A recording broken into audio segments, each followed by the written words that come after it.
Alright guys, what I'm going to try to do is show you how I implemented the pots to fade after they are broken.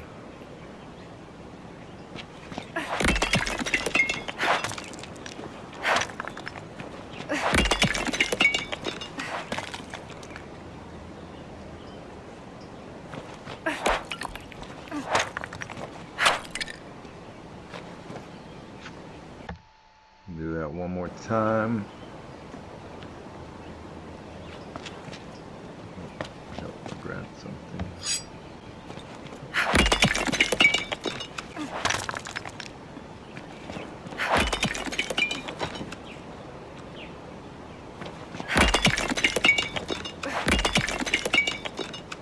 Okay, so you get the idea.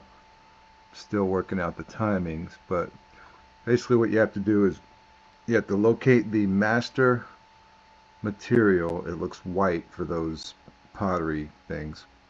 And initially this opacity mask will be gray, so you have to first change the blend mode for that, which is over here.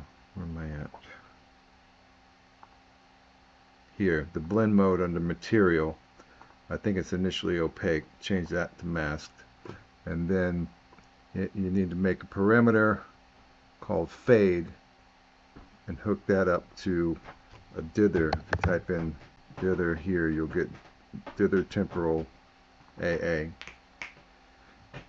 So you want to set that to a default value of 1. If you set it to 0.5, for example, it fades over here. So your default value should be 1 for completely opaque. Now, once that's done, you have to go into your C++ application for the breakable actor. Now, initially, this function for the geometry collection, not function, the member for the geometry collection is in the private section. You need to move that up into protected or public, and then change the property to blueprint read only.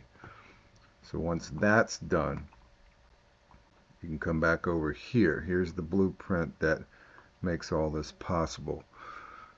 So open your BP breakable, and then I think Stephen had the lifespan set up off of the chaos break event.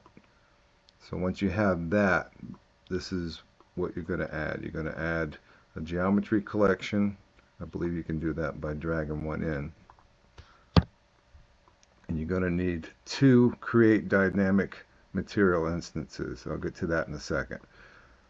Then this is your initial delay. So after you hit it, it just stays visible. Then it kicks over to a timer, which kicks off this custom event called fading. Now what that fading does is it takes the material that's currently on the pot. There's 2 of them. There's an index 1 and an index 0. Those are corresponding to these. This is index 0, this is index 1. You can ignore this one, but these 2. Now, what that does is it assigns a set of value amount of 1, so that will be completely opaque. And you put that in value each time, set scalar perimeter value. And then as it goes through each one, it takes the amount, it reduces it by 0.1, and then it repeats this function. So it sits here and does this basically in a loop till it fades out. So to walk through it, you have the lifespan gets set. You can set that to 3 seconds, whatever value you want. Then you get the first material, index 0, from the geometry collection. Same for index 1. Then each of those values, so this would be index 0, this would be index 1. That's how they're being reduced. And you're calling that fade parameter here by typing them in. So let me zoom in a little bit. I forgot to do that. So here you have the lifespan, the two materials from the geometry collection, a delay of 2 seconds. So this over here happens in the last second of that 3-second lifespan. So this fires off at an interval of 0.1 seconds, and then this basically it loops that, and it minuses off 0.1 from a mount each time through that function. So that's how it implements the fades on these. And you can adjust that to however you like it. But we'll do it one more time.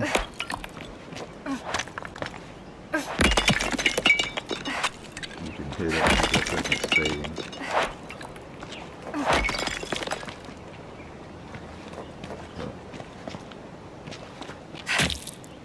Oh, that's it.